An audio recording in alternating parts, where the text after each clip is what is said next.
You are now listening to About That Business, hosted by Rom Wills. Rom Wills is an entrepreneur and personal coach who has helped people reach their fullest potential, personally and professionally. Take it away, Rom.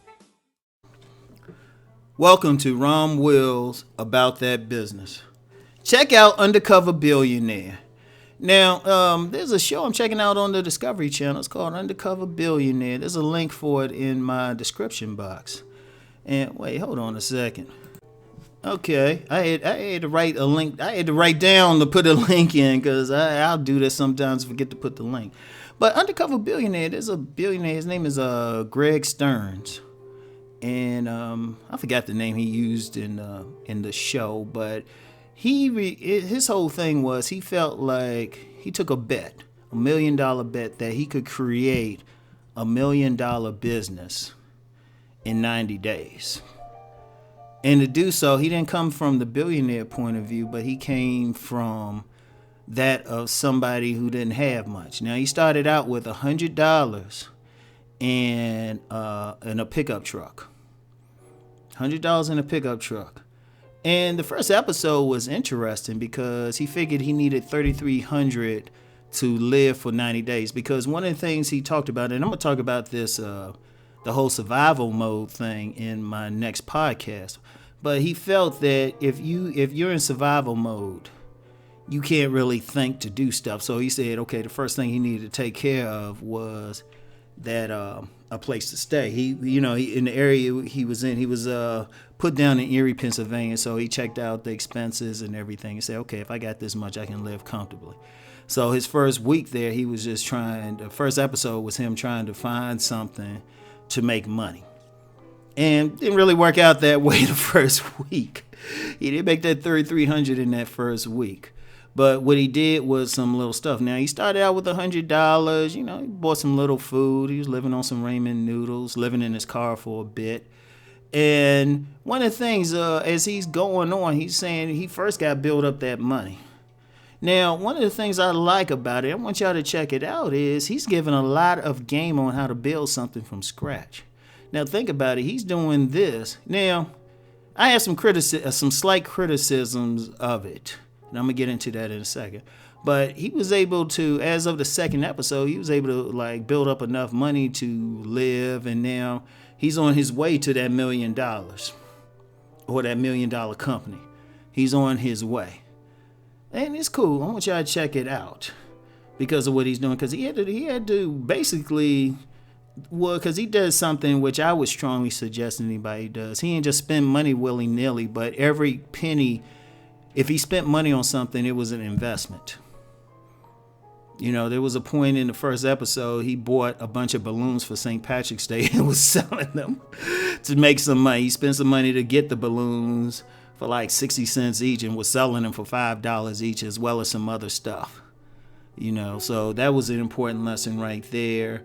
And, by the second episode, he decided he needed to get a house to flip for his business. He wants to start a beer business, a craft beer business. So he needed money to get started there. And it's interesting because he was able to salvage some big industrial, some big old tires and stuff to sell them for a little bit. He took some of that money and got a car. Not for himself, he didn't need it, but to sell. So he got it at a good price and sold it and made a little profit on it. Took some of that, got a truck. And the episode that's coming up, he's supposed to he put it on a house. He put it on a small house to tear up, fix up, and flip to make money. So, he's giving an idea about how to do stuff. Now, the only criticism I would have, I understand where he's coming from. And even if he doesn't succeed in 90 days, if he did that in a year, he'd probably have a multi-million-dollar business. But see, the only criticism, I do have a legitimate criticism. He can show all of this and show he can do it, but see, he's coming from a place of knowledge. He's coming from a place of knowledge. Like he had knowledge that where he could get cars to sell. The average person doesn't have that. And I'm saying this is a criticism of just how he coming in. He's not coming in like cold. He's coming in just in a sense of, okay, he's already made $1 billion. He has the knowledge, and he came from a poor background. So he already has the knowledge of what to do and what to look at to do something, knowledge about people and everything. You can give, in fact, you can give any billion, I guarantee you can give every single billionaire in this country, every single self-made billionaire, I'll put it like that, every single self-made millionaire or billionaire, put them in that same situation, and they might not do something in 90 days, but trust me, they'll be living well after maybe a year. So it's like you have that knowledge. And my only criticism there, is that, and also he did start off with a truck. That's the only thing. You started off, so you weren't like totally there. That's the only criticism. He got some great ideas, but then what if you're the person who doesn't have that truck? Because that was a good truck. You give me a pickup truck like that and a little bit of money, I'll sleep in it for a little bit if I have to. I'll sleep in it, but I'll be going around getting scrap metal or something. I'll find a way to make money. Do some hauling. Put some cards somewhere and say, hey, if you need something hauled or something like that, trust me. If all I had was a pickup truck, trust me, I'll start making money right away. Because I'll figure out something. Like in my neighborhood now, there's near me, there's a scrap metal place. Oh, trust me, you don't think I'd be like grabbing some stuff from somewhere? And there's always something you can do. Shoot, give transportation, something. You figure it out. You starting out with a vehicle and $100. That's a lot. But then like I said, the criticism there is, what about someone who has zero? I mean, he's giving good game. But what if they have zero and they don't have the same amount of knowledge? Like, I didn't know about the car thing, because he was able to get a car because he said, when these dealers get these like trade-ins, a lot of them they can't really sell, so they'll take them to the auction. So you can get them for a good price. Now me, I'll be like, who do I know is good at fixing cars? Get some people to detail it. Boom. Detail it myself. Get some people to like fix it up. Get some car folks. But he had to have knowledge of it. And even flipping a house, you got to have knowledge of it. You got seminars and stuff on how to flip houses. So he's coming in with some knowledge. But now I'm giving a criticism that he's not totally like starting from zero like the average person. But at the same time, now this is the good thing. He's still showing what someone else can do. Like you want to get knowledge, as much knowledge as possible, even if it's small. Like one thing I would suggest, every time you can get knowledge of something, use it. Like cars, for example.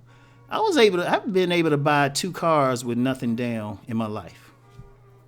2 cars. Now, I want you to think about that. 2 very good used cars. I ain't put anything down on it. But I went in having knowledge that if you go to a used car dealership, probably a new one too, around the end of the month, they very amenable to stuff. They are very amenable to any type of deal. Like I remember I went into this one car dealership. I'm still driving the car now. And I said, I was just looking to see what they have. And once you step foot in a car dealership, you can't just browse a car dealership. They will do everything, make sure you leave there with a car. Like, that's why I don't even like check out stuff now. Because I'm like, nah, they going to try. I was like, I don't even feel like it. Just if you walk in a car dealership, be prepared to walk out with something. But I went in and I didn't have any money. They were trying to get rid of the car, and it's like, well, I told them I ain't have it. They still sold me one. They said, well, do you have $500 for tax and tax? Nope. Okay, here's your keys. But see, I already knew that they are very open for deals. That was a little bit of knowledge. That's a knowledge for y'all. Y'all need a car. Go around the end of the month, because they got to try to make quotas and stuff like that. And it's 2 times, like the end of summer, like in the next few weeks is a good time to look for a car. Also, the end of the year. But in general, if you need a car, end of the month. Not so much the beginning of the month, because they still got time. And that's really with anything you getting at, it has a salesman. They really, most of the time, they try and make that quota, so they do what they got to do. So that's just one little bit of knowledge. So one of the things, watch it. Pay attention to all the little things he's saying, because he's already done it. That's the thing.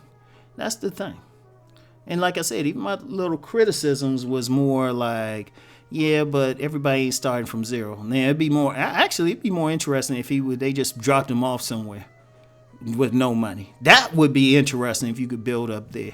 And somebody might try to do that. That would be an interesting show. No money at all. I love to see that. Because, like I said, you put me any place, but I got a working pickup truck. Please. I'll definitely make some money. People always need that shit. Oh, and a cell phone too? Please. Shoot. Take that thing to a car wash, be like that, be something like Uber or something. Shoot, something. But anyway, that's it for now.